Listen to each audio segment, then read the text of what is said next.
আসসালামু আলাইকুম। আজ দুপুরে আমার খামারে যেয়ে দেখি আমার এই বাছুরটা শুয়ে রয়েছে। তা আমি ভাবলাম কি লেগে শুয়ে রয়েছে এইভাবে। ধারে যাতেই দেখি যে এই বাছুরটা ঘন ঘন জোরে জোরে নিঃশ্বাস নিচ্ছে। তা আমি ওর গতরে একটু হাত মাত দিয়ে দেখলাম যে না, জ্বর তেমন নেই, কিন্তু আপনার এই রকম জোরে জোরে দুপুরবেলাটা নিঃশ্বাস নিচ্ছে।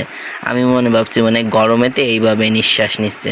এখন খানিক পর দেখি যে ওর গাল দিয়ে গাল হাঁ করে নিঃশ্বাস নিচ্ছে, বড় বড় নিঃশ্বাস নিচ্ছে। তখন আমি বুঝলাম যে না, এর কোনো একটা সমস্যা হয়েছে।